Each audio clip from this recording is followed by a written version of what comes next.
Por tanto, así como el pecado entró en el mundo por un hombre y por el pecado la muerte, así la muerte pasó a todos los hombres por cuanto todos pecaron.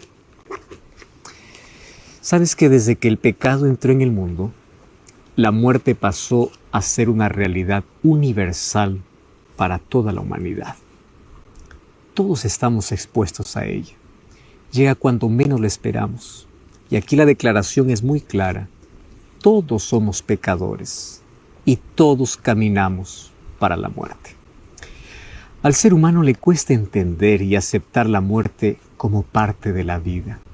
¿Sabes? Es que no fuimos creados para morir. Fuimos creados para vivir. Por eso es que Salomón dice que Dios puso en nuestro corazón el deseo de la eternidad. Queremos vivir a pesar de los problemas difíciles de la vida. Nos aferramos a la vida. Y cuando nosotros perdemos a alguien que amamos, el dolor es indescriptible. Las palabras son insuficientes para consolar. Solamente las promesas de Dios pueden darnos la fortaleza que necesitamos en ese proceso doloroso. Mientras tanto, en la mente surgen preguntas como ¿qué sucede con la persona que murió? ¿A dónde fue? Sabes que todos deseamos encontrar una explicación que pueda satisfacer nuestro corazón. Solo que ante la falta de respuestas, el hombre acude al ámbito de lo sobrenatural y acude a las diversas corrientes religiosas para encontrar respuestas sobre este asunto. Por ejemplo, los adeptos al espiritismo y varias religiones orientales, ellos creen que la muerte es solo una apariencia. O sea, cuando una persona muere, piensan que va a otros planos de la existencia. El hinduismo cree en el samsara, que significa que la vida presente es el resultado de existencias anteriores a través de la ley del karma. Que el ciclo de vida y muerte solamente será quebrado cuando la persona experimente la moksha, o sea, la liberación de la samsara.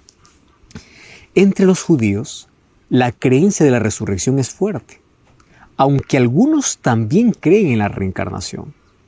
Mientras que los católicos creen que cuando alguien muere va al cielo, o al infierno, o al purgatorio, que es un supuesto lugar intermedio entre el cielo y el infierno, donde las personas sufren y allí pueden purificarse.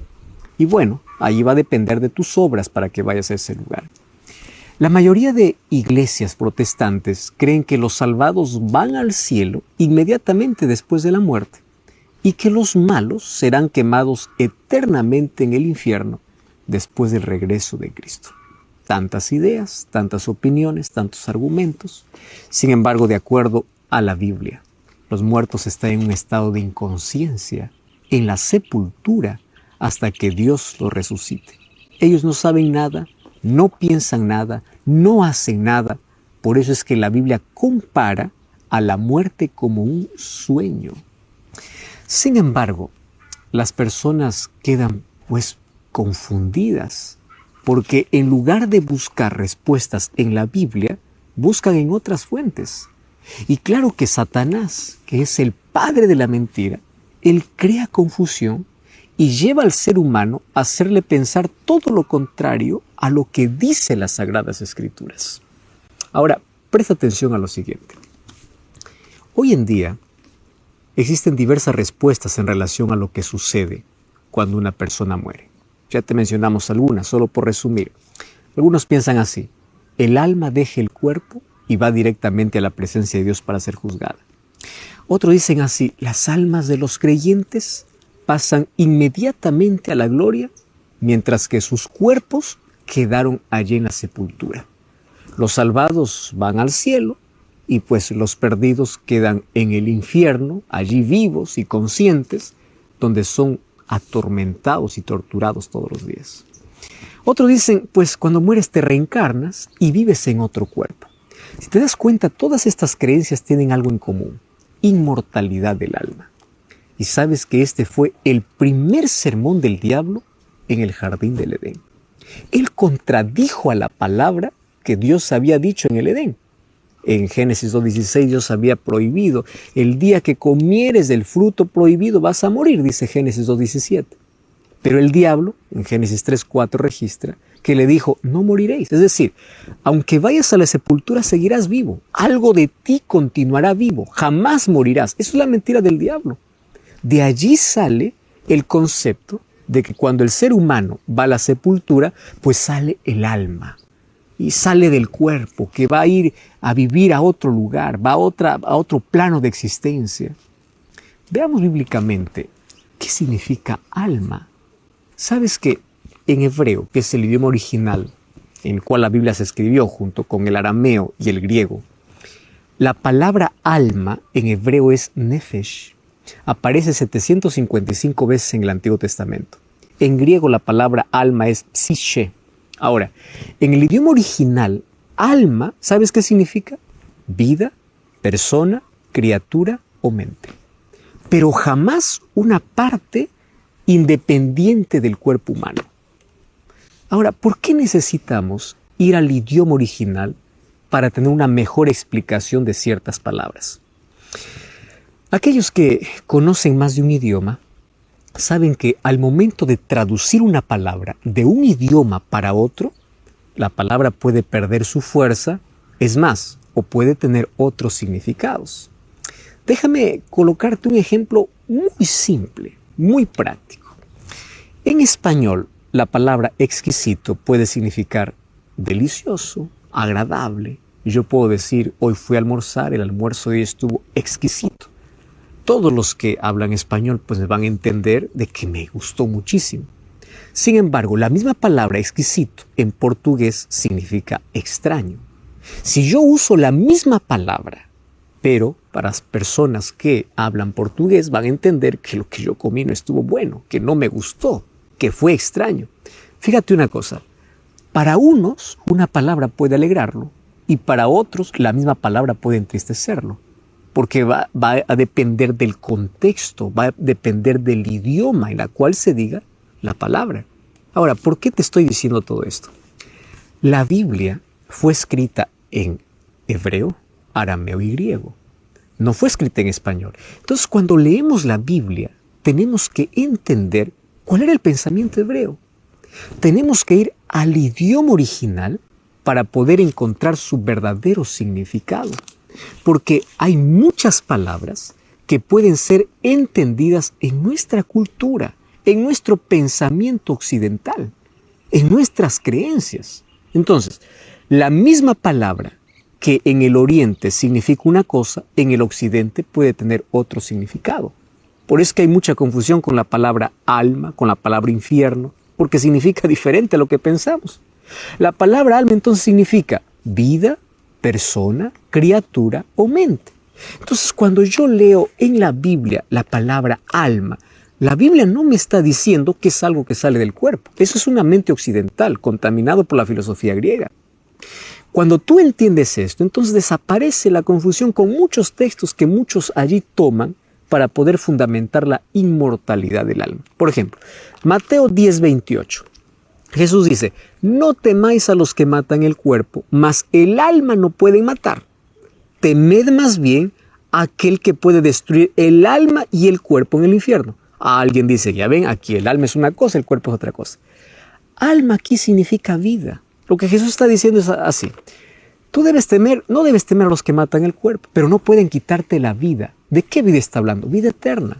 Teme a Dios, quien puede destruir tu cuerpo y toda esperanza de vida eterna. Porque eso es lo que significa el idioma original. Otros toman Apocalipsis 6, 9 y 10 cuando dice: vi las almas debajo del altar.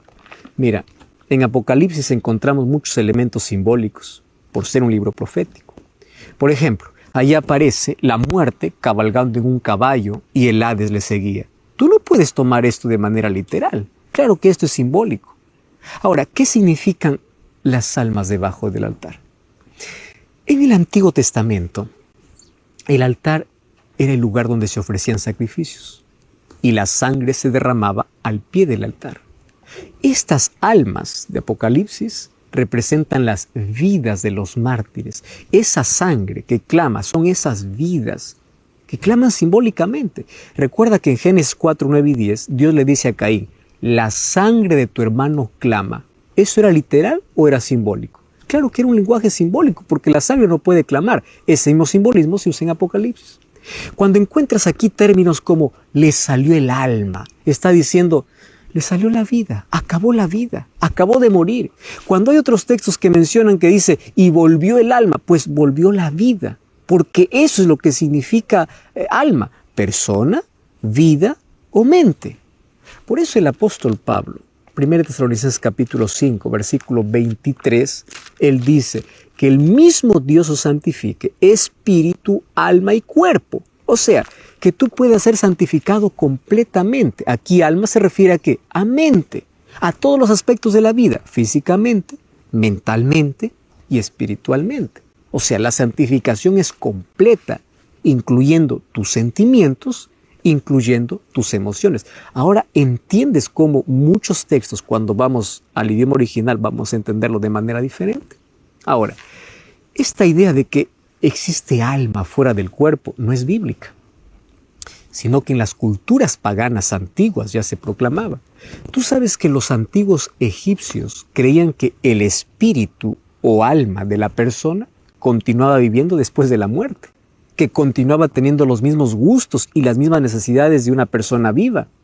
Por eso es que cuando entre los egipcios, cuando ellos morían, pues allí en el ataúd o allí en su tumba los llenaban de alimentos y de dinero para una mejor vida más allá. Los griegos recibieron este pensamiento y le dieron un toque filosófico. Y claro, desde allí pasaron a todas las generaciones. Platón, por ejemplo, en su obra La República, termina con una leyenda, la leyenda de Él dice así, murió en una batalla. Y cuando los cuerpos de los soldados fueron recogidos 10 días más tarde, el cuerpo de no estaba descompuesto. Bueno, resulta que después de 2 días más, resucitó. Y cuando resucitó, contó todo lo que había visto en el otro mundo. Según la leyenda, cuenta que el alma de dejó el cuerpo y viajó en otras esferas. Pues llegó a un lugar misterioso donde había 2 aberturas en la tierra separadas una de la otra. Y entre esas aberturas, él dice que habían jueces que ordenaban las almas de los justos que estuvieran a la derecha y subieran para el cielo, y las almas de los impíos que estuvieran a la izquierda para irse debajo de la tierra. Ahora, de estas 2 aberturas, él vio almas limpias y almas sucias. Unas que llegaban del cielo y otras de debajo de la tierra. Y allí ambos grupos venían contando experiencias que habían pasado. El primer grupo hablaba de las delicias del cielo, mientras el otro grupo hablaba de los horrores del infierno. Supuestamente en la leyenda, después de un descanso de 7 días, los grupos eran obligados a continuar haciendo la elección de acuerdo con las encarnaciones pasadas. Algunos se volvían pájaros, otros animales, etc. Cada uno allí bebía el agua del olvido que eliminaba la memoria de su vida anterior. En ese punto, dice la leyenda, que se despierta. Sócrates concluye así, el alma es inmortal y es capaz de soportar los extremos del bien y el mal. Ahora, por increíble que parezca, los griegos creían en estos mitos. Tales ideas incluso invadieron el judaísmo y llegaron hasta el cristianismo. ¿Tú sabes que en tiempo de Jesús muchos fariseos ya creían en la inmortalidad del alma? Al paso que los saduceos decían, por ejemplo, que el alma muere con el cuerpo. Ellos no creían en la resurrección. Por eso es que Jesús dijo, tengan cuidado con sus enseñanzas en Mateo 16, 11 y 12. Tengan cuidado. Platón también enseñó que cuando una persona muere, el espíritu se liberta del cuerpo. Platón decía, el cuerpo es la prisión del alma. Ahora, te recuerdo una cosa. Esto no es Biblia, esto es filosofía. Y hoy, infelizmente, en muchos púlpitos se predica eso. Hoy, la mayoría de las religiones creen en que hay un estado de conciencia después de la muerte. ¿Qué cosa enseñan? Que los muertos no están realmente muertos. Eso es lo que están enseñando. Fíjate, la enseñanza espiritista de la nueva era y aquellas experiencias de casi muerte, pues son versiones de esa creencia. Tú sabes que cada vez se intensifican las apariciones y los testimonios de personas que aseguran que hablaron con una persona que ya murió. Otros aseguran que salieron de su cuerpo, fueron para el cielo, para el infierno y comienzan a describirlo. ¿Cómo poder explicar eso? El doctor Jacques Provenza, que tiene doctorados en ciencia y religión, dice que existen fascinantes coincidencias entre las experiencias de los casi muertos y de los que consumen drogas alucinógenas. Lo que pasa es que las personas que pasan por esas experiencias relatan haber visto o haber sentido algo indescriptible, la sensación de estar fuera del cuerpo. O sea, toda esa experiencia de tener un lado espiritual, de paz, de amor, de haber pasado por túneles, de haber visto luces brillantes. La explicación a todas esas experiencias está en el cerebro. Cuando la química del sistema nervioso central se altera, ¿qué cosa se produce? Ilusiones y alucinaciones. O sea, estas experiencias no son pruebas de que la vida continúa después de la muerte. De ninguna manera. Entonces, cuando tú escuches ese tipo de experiencias de personas, ya sabes cuál es la explicación. O sea, es muy parecido a aquellas personas que consumen droga, claro, pero estas personas no es que consumieron droga, es que el cuerpo se alteró, el sistema nervioso se alteró y llegaron a esas conclusiones. Por eso nosotros no tenemos que creer a experiencias, tenemos que creer a lo que la Biblia dice. ¿Y qué cosa dice la Biblia al respecto de cuando una persona muere? Eso es lo que queremos ver ahora. ¿Cómo es que el ser humano vino a la vida?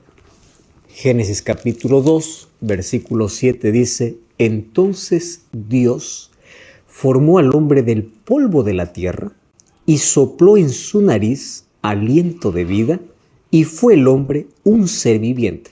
Otras traducciones dice un alma viviente. Alma viviente es una persona. Tú, yo, somos alma. Ahora, alma no es un espíritu desencarnado. El polvo se une al soplo de vida y surge el alma. O sea, el ser humano completo, íntegro. ¿Qué sucede cuando morimos? Eclesiastés capítulo 12, versículo 7 dice: y el polvo vuelve a la tierra y el espíritu vuelve a Dios, que lo dio. O sea, al momento de morir se invierten las cosas. El polvo vuelve a la tierra y el soplo vuelve a Dios. Génesis 3:19, Dios dice lo mismo después de la entrada del pecado. ¿Qué es el espíritu que vuelve a Dios? Cuando Dios dio su aliento de vida, no le dio un aliento pensante. La palabra hebrea es ruaj, que significa soplo, nada más que eso. En griego es neuma. De allí deriva la palabra neumático, que significa aire, soplo, aliento, nada más. O sea, el ser pensante apareció solamente cuando el polvo de la tierra se une al soplo de vida. Es como la luz. La energía que pasa por los cables no es luz.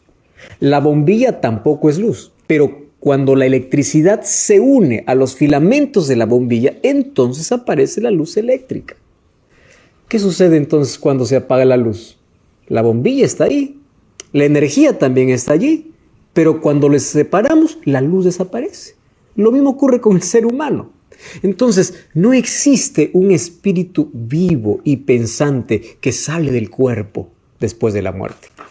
Eclesiastés capítulo 9, versículo 5, 6 y 10 dice: los vivos saben que han de morir, pero los muertos nada saben. No tienen más paga y su memoria es puesta en olvido.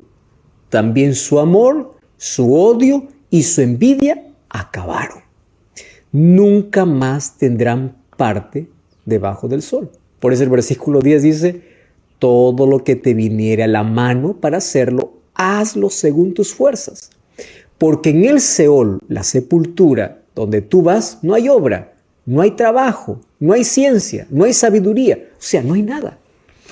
La Biblia es clara y categórica al afirmar que cuando el ser humano muere, se acabó todo. La persona que muere queda en un estado total de inconsciencia. No tiene ninguna actividad. Mira lo que dice el libro de Job capítulo 7, versículo 9 hasta el 10. Así como la nube se desvanece y se va, así el que desciende al Seol no subirá, no volverá más a su casa, ni su lugar se le conocerá más. O sea, ellos no piensan más, no sienten más. Cuando vamos a Salmo 146, 4 dice, pues su aliento sale y el polvo vuelve a la tierra. En ese mismo día perecen todos sus pensamientos. ¿Cómo podemos entonces explicar aquellas historias de personas que dicen que pueden comunicarse con sus seres queridos que ya murieron? Personas que dicen, yo pude escuchar su voz, yo pude verlos. ¿Sabes que en la Biblia encontramos una sesión espiritista? Primera de Samuel capítulo 28 dice que un día el rey Saúl, cuando se había separado de Dios, en su desesperación fue a una pitonisa en Endor para hablar con el profeta Samuel, que ya había muerto. La Biblia dice que Saúl habló con un supuesto Samuel que apareció y le dijo que su fin había llegado. Mas la pregunta es, ¿fue Samuel quien apareció allí? No. Cuando vamos a Primera de Crónicas, capítulo 10, versículo 13, dice, así murió Saúl porque pecó contra Jehová y se rebeló, por lo cual no guardó todos los preceptos y fue a consultar a una adivina en lugar de consultar a Jehová. Si el verdadero Samuel hubiese aparecido para hablar con Saúl, entonces no se contaría como rebelión contra Jehová, porque Samuel era un profeta de Dios. Entonces Satanás, junto a sus demonios, se dedican a engañar a las personas. Pueden tomar la forma de una persona, la voz de quien ya murió, y pues se presentan en las diversas sesiones espiritistas. A veces inclusive se disfrazan de fantasmas, haciendo creer a las personas de que son almas que penan, son almas que deambulan, y así incluso dan credibilidad a fábulas, a leyendas, simplemente para contradecir lo que dice la Biblia. Mira lo que dice 2 de Corintios capítulo 11, versículo 14, que el diablo puede disfrazarse como un ángel de luz. Dice, no os sorprendáis. O sea, aún puede hacer milagros sorprendentes. No todo milagro viene de Dios. Tú debes tener mucho cuidado. Si la Biblia no respalda aquella experiencia que estás viendo, no creas que viene del cielo. Sabes que la Biblia dice que los muertos están en sus tumbas. Ellos no saben nada. En la Biblia, la muerte es comparada a un sueño, pero sin sueños. Mira, Primera de Reyes, capítulo 2, versículo 10. Dice así, y durmió David con sus padres y fue sepultado en su ciudad. Está hablando de su muerte. ¿Recuerdas cuando Jesús en Juan 11, 11 al 15 dijo, vamos a despertar a Lázaro que está durmiendo, pero en sí había muerto? Hechos capítulo 7, versículo 60, al hablar de Esteban, dice que después de haber dicho no tomes en cuenta este pecado, él durmió. ¿Qué está diciendo? Murió, porque él fue el primer mártir cristiano. La muerte es comparada a un sueño, porque un día despertaremos, y ese despertar se llama resurrección.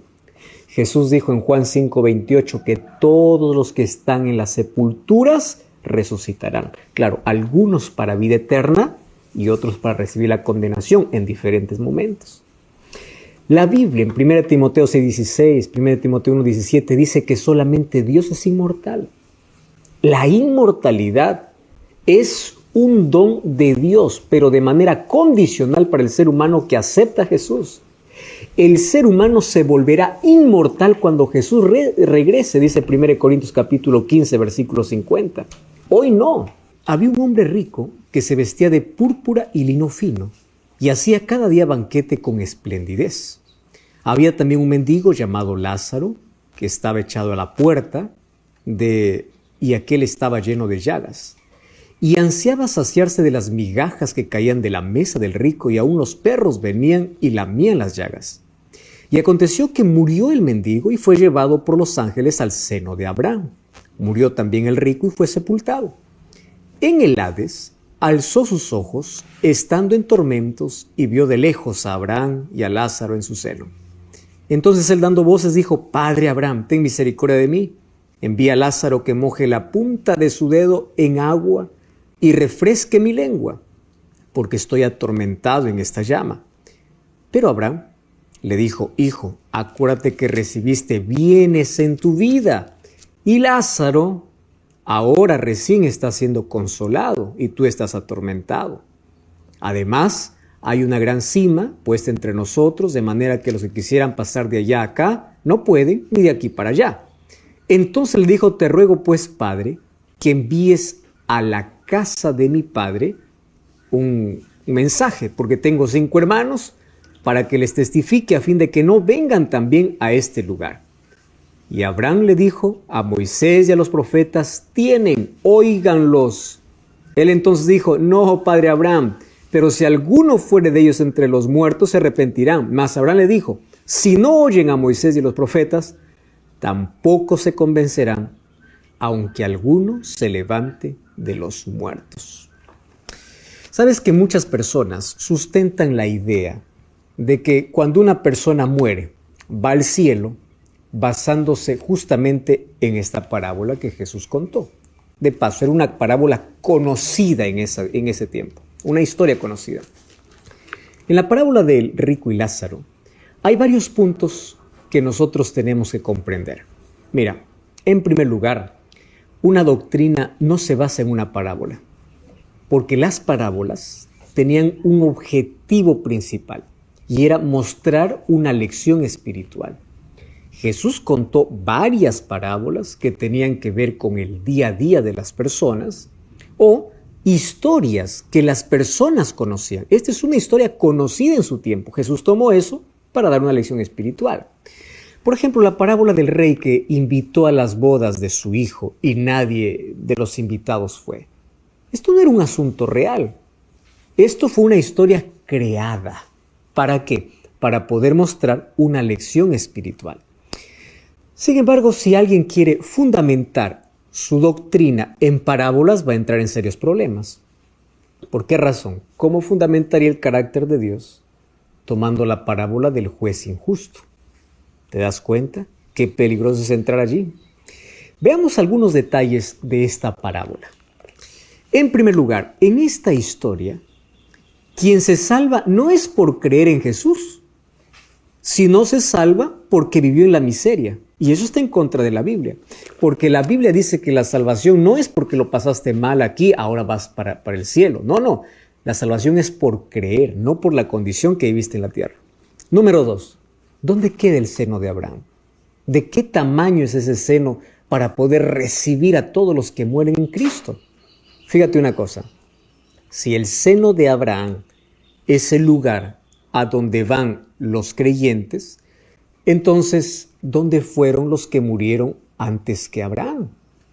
Tú sabes que el libro de Hebreos, capítulo 11, presenta una galería de hombres y mujeres de fe. Y entre ellos, pues se encuentra Abraham, Hebreos capítulo 11, versículo 17.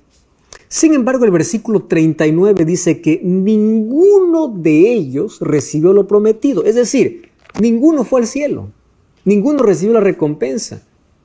Eso significa que estos hombres y mujeres llenos de fe descansan en sus tumbas esperando la resurrección de Jesús. Número 3. Jesús dijo en Mateo 5:17, no penséis que vine a anular la ley o los profetas. Si Jesús quería enseñar que una persona cuando muere va al cielo o al infierno a través de esta parábola, entonces estaría anulando todo lo que los profetas dijeron. Estaría anulando todas las enseñanzas del Antiguo Testamento. Y Jesús dijo, no he venido para anular la ley o los profetas. Número 4. Si esta parábola estuviera describiendo lo que sucede cuando una persona muere, entonces significa que el cielo está cerca del infierno, que ambos grupos pueden conversar. Entonces la pregunta es, ¿quién es feliz mirando a la otra persona que está en sufrimiento eterno? ¿Te das cuenta que esta parábola tenía solamente una lección específica? ¿Qué cielo es ese que está cerca del lugar de tormento, viendo que las personas allí se consumen día a día? Eso no es el cielo. Número 5. Si el concepto que se tiene de alma, ¿qué es alma? Algunos dicen, alma es aquello que sale del cuerpo. Esto significa que el alma no tiene cuerpo. El alma es, no sé, algún espíritu. ¿Por qué entonces aquí en la parábola aparece, si es que supuestamente es un alma, teniendo sed? Diciendo, por favor, manda que moje un poquito su dedo en el agua y que ponga en mi lengua. No se trata entonces de algo que sale del cuerpo. Otra cosa, si las personas cuando mueren van en cuerpo completamente al cielo o van al infierno, significa que ya fueron juzgadas. Entonces, ¿para qué existiría el juicio final? ¿Qué sentido tiene dejar el cuerpo de lado si los salvos van a recibir cuerpos glorificados cuando Jesús viene? Eso dice la Biblia. ¿Qué sentido tiene la resurrección? Si cuando una persona ya va para el cielo, cuando muere para poder recibir su recompensa, entonces ¿a quién va a resucitar Cristo cuando viene? ¿Qué sentido tiene la resurrección que la Biblia está enseñando? ¿Para qué Jesús vendría a resucitar a los muertos si ya todos están disfrutando de su recompensa? ¿Para qué? Apocalipsis capítulo 22. Versículo 12 dice, he aquí yo vengo pronto y mi galardón conmigo. Galardón significa recompensa, para recompensar a cada uno conforme fuere su obra. Es decir, nadie recibe recompensa adelantada. La recompensa se dará cuando Jesús regrese. Entonces, ¿qué cosa es lo que Jesús quiso enseñar en esta parábola? Número 1, fíjate, presta atención. Los judíos llamaban a Abraham de padre, y ellos obviamente que despreciaban a los gentiles, porque ellos se sentían superiores y con el derecho de salvación. Y aquí Jesús lo que quiere enseñarles es que a las personas a quienes ellos desprecian pueden llegar al cielo. Y ellos que se sienten ricos, con tantos privilegios como el rico de la historia, pueden terminar totalmente perdidos. Esa es la primera lección. O sea, el rico representa a la nación judía y Lázaro representa pues a los gentiles, los despreciados. Los judíos, que decían que tenían a Abraham como padre y a todos los profetas, no vivieron de acuerdo a la voluntad de Dios. Ellos tuvieron tantos privilegios, como en la historia, tantas riquezas, tantos privilegios, pero terminaron perdidos y solo se salvaron a aquellos que creyeron mediante la fe. Ahora, eso es la enseñanza. Jesús usó una historia popular para traer una enseñanza directa. ¿Te das cuenta? Hay muchas personas que toman ese texto para hacer decir otra cosa. Por eso es que Lucas capítulo 16, ahí en el pedido que hace a aquel hombre rico, le dice, por favor, manda para que mi familia se arrepiente y no venga a este lugar. ¿Y cuál es la respuesta? La respuesta es, pues que ellos escuchen a Moisés y a los profetas. Está hablando de la nación judía. Aquí está la enseñanza real de lo cual Jesús quería enseñar a los judíos. Ustedes aquí tienen tantos privilegios, son como este hombre rico y desprecian a los gentiles. Tengan cuidado, porque no vaya a ser que después de tanto privilegio ustedes terminen perdidos y los gentiles terminen salvos, porque ellos van a creer. Recuerda que la salvación aquí no es por creer, porque es una parábola. Aquí la salvación es porque uno tiene privilegios y el otro no tiene. Cuando la Biblia dice que la salvación solamente es por creer en Jesucristo. Cada vez que leemos un texto, y hemos analizado aquí qué significa el término alma en los diferentes textos bíblicos, y cada vez que leamos un texto o una parábola, paremos para pensar, analizarlo en su concepto y ver qué enseñanza tiene para traernos aquella parábola o aquel versículo. Seamos lectores profundos, no superficiales, y comparemos una enseñanza a la luz de toda la palabra de Dios. Solamente así llegaremos a una interpretación correcta. Por eso pedimos siempre la dirección del Espíritu Santo para que nos ayude a la comprensión de este tema. Sin embargo, Pablo tiene otras cosas para decirnos en cuanto a la muerte. ¿Por qué existe todo un esfuerzo por divulgar mensajes que tienen que ver con la inmortalidad del alma, que es contrario a las Sagradas Escrituras?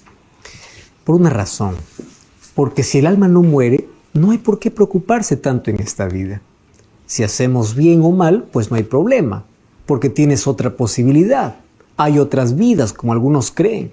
¿Para qué sirve la salvación en Cristo? ¿Para qué sirve la obediencia a la palabra de Dios si podemos seguir evolucionando? ¿Te das cuenta lo terrible de esta mentira? La Biblia enseña que cuando el ser humano muere, vuelve al polvo de la tierra y el soplo de vida regresa para Dios. La persona no tiene más conciencia. A partir de ese momento acabó todo con su vida, hasta el momento de la resurrección. No se trata de que el espíritu de los malos vaya al infierno, de los buenos va al paraíso, o de los que no son tan buenos van al purgatorio, o estén almas deambulando o reencarnándose allí en otras vidas. Esto es un engaño diabólico. Ya vimos aquí en las Sagradas Escrituras. Los muertos descansan en sus tumbas hasta la venida de Jesús. Job y Pablo y otros pasajes de la Biblia expresaron su fe en la resurrección de Jesús. ¿Sabes qué? Job decía en Job 19:25, yo sé que mi Redentor vive y al fin se levantará sobre el polvo. ¡Qué esperanza gloriosa! Pablo, cuando escribió a Timoteo, en 2 Timoteo 4, 7 y 8, él decía, he peleado la buena batalla, he acabado la carrera y guardado la fe. Por lo demás me está guardada la corona de justicia, la cual me dará el Señor juez justo. ¿Cuándo? En aquel día. Y él dice, y no solo a mí, sino a todos los que aman su venida. ¿Cuándo? En aquel día, en la venida de Jesús. Él no dice, pues ahora voy a morir y voy a disfrutar del paraíso. Él no dice, mi recompensa voy a recibir ahora. No, dice en aquel día. ¿Qué día? No existe otro día que la segunda venida de Jesús. Muchas personas creen que cuando Jesús le dijo al ladrón arrepentido en Lucas 23, 43, de cierto te digo que hoy estarás conmigo en el paraíso, muchos piensan que Dios llevó ese mismo día al ladrón allí al cielo. Mira, la promesa de Jesús le hizo ese día. El texto dice así, de cierto te digo hoy, o sea, ese día, tú estarás, es tiempo futuro. Cuando vamos a Juan capítulo 20, versículo 17, dice que cuando Jesús resucitó y se encontró con María, le dijo, no me toques porque aún no he subido al Padre. Entonces, si Jesús no subió el día viernes cuando murió, incluso después de su resurrección dijo que no había subido, ¿cómo es que pudo haber llevado en el mismo día a aquel ladrón al cielo? ¿Te das cuenta? Ahora, él descansa en su tumba, seguro de que cuando Cristo regrese, su tumba se abrirá y resucitará para vivir eternamente junto a los redimidos. Jesús murió en nuestro lugar y Él derrotó a la muerte en su propio terreno. En Apocalipsis 1:18 le dice a Juan, no temas, porque yo tengo las llaves. Llaves significa autoridad. Tengo las llaves de la sepultura. La muerte fue vencida. La resurrección de Cristo nos dio la garantía de vida. Por eso es que Jesús dijo, el que cree en mí, aunque esté muerto, vivirá, porque yo soy la resurrección y la vida. Querido, déjame decirte una cosa interesante. La muerte no es tragedia cuando hay esperanza. Tragedia es vivir la vida sin Cristo y morir sin Cristo. La muerte no tiene la última palabra. La muerte tiene sus días contados. La muerte no es un punto final, apenas es una pausa, porque cuando Cristo regrese, las tumbas de aquellos que murieron en Jesucristo se abrirán para vivir para siempre. Sabes que el destino final no es la sepultura, es la eternidad. Todos en la vida hemos perdido un ser querido y todos soñamos con aquel grande encuentro que nos trae tanta esperanza y sucederá cuando Jesús venga. 1 Tesalonicenses capítulo 4, versículo 13 hasta el versículo 18 dice lo siguiente: tampoco queremos, hermanos, que ignoréis acerca de los que duermen, porque la muerte es considerada como un sueño donde un día vas a despertar. No quiero que puedas ignorar acerca de los que duermen, para que no os entristezcáis como los que no tienen esperanza. No existe mayor fortaleza y mayor consuelo que este texto bíblico. La esperanza hace que tu tristeza pueda ser diferente. Y allí dice: porque si creemos que Jesús murió y resucitó, así también traerá Dios con Jesús a los que durmieron en él. Por lo cual os decimos esto en palabra del Señor, que nosotros que vivimos, que habremos quedado hasta la venida del Señor, no precederemos a los que durmieron. O sea, nadie irá más adelante que otro. No es que un grupo ya está en el cielo disfrutando y el otro no. Versículo 16. Porque el Señor mismo, con voz de mando, con voz de arcángel y con trompeta de Dios, descenderá del cielo, y los muertos en Cristo resucitarán primero. Luego nosotros que vivimos, dice Pablo, los que hayamos quedado, seremos arrebatados juntamente con ellos en las nubes para recibir al Señor en el aire, y así estaremos para siempre con Él. Está hablando de un arrebatamiento glorioso, no en secreto. Versículo 18. Por tanto, alentaos los unos a los otros con estas palabras. En la vida, cuando enterramos a alguien que amamos, nuestro corazón se hace pedazos. Los recuerdos duelen. Y la muerte, cuando llega, destruye para siempre aquello lindo que teníamos con aquella persona que perdimos. Sin embargo, la muerte nos abre una herida que se va a cicatrizar completamente cuando Jesús regrese. Todas aquellas heridas abiertas cicatrizan. Cuando Jesús venga, no habrá más muerte. Será eliminada para siempre. El libro de 1 Corintios capítulo 15 dice que ese enemigo será eliminado. Todos soñamos con la venida de Jesús, porque la venida de Jesús no solamente trae un mundo nuevo, trae un final para todo aquello que nos causa dolor. Probablemente has perdido a muchos seres que amas en la vida. Y aquí el apóstol Pablo, 1 Tesalonicenses capítulo 4, menciona por lo menos 5 puntos importantes que debemos saber. Número 1, por favor, no quiero que ignoren acerca de los que duermen. ¿Qué cosa es ignorar? Pues no conocer. Por eso es que el tema de la muerte, aun cuando no lo querramos tocar, aun cuando no querramos hablar, es un tema que necesitamos conocer. Porque Satanás ha inventado tanta filosofía, tantos pensamientos, tantos argumentos para hacernos creer lo que no es verdad. Él es mentiroso. Por eso no ignores acerca de los que duermen. El tema de hoy nos sirvió para poder abrir los ojos a eso. Número 2, para que no te entristezcas como aquellos que no tienen esperanza. La esperanza no solamente nos ayuda a lidiar con los problemas de la vida. La esperanza nos ayuda en los momentos más difíciles, en los momentos de dolor, en los momentos cuando parece que hemos perdido todo, en los momentos cuando parece que no hay salida, o en aquel momento triste, cuando pierdes a alguien que amas. No te entristezcas como aquellos que no tienen esperanza. ¿Y cuál es nuestra esperanza? Número 3, Cristo. Porque así como Cristo murió y resucitó, Él es vida y Él dará vida a aquellos que creen en Él.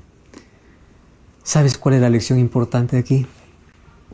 Mientras estés en vida, acepta a Cristo. Porque cuando aceptas a Cristo, la muerte hoy puede llegar, pero no más será un punto final.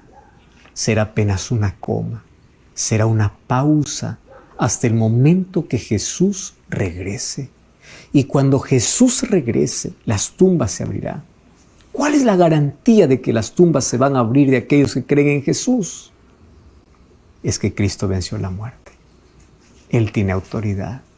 La muerte es un enemigo que está vencido y que en breve será destruido. Jesús es vida. Por eso no desperdicies tu vida aquí sin Jesús. No permitas que el tiempo pase, porque la muerte te puede sorprender. Pero si la muerte te sorprende, cuando tu vida esté en Cristo, la esperanza es que un día resucitarás para vivir para siempre. Y hoy nos preparamos para poder abrazar a cuantos seres queridos que durmieron en el Señor. ¿Ya te diste cuenta que aquí Pablo habla a los que murieron como aquellos que están durmiendo? ¿Por qué están durmiendo? Porque están en un estado de inconsciencia. No están disfrutando. Ellos no están sufriendo. No, están descansando. Así como un sueño profundo, donde tú no tienes noción del tiempo que pasa. Tú puedes acostarte 9 de la noche y luego despertar 5 de la mañana. Tú no estuviste contando el tiempo que pasó.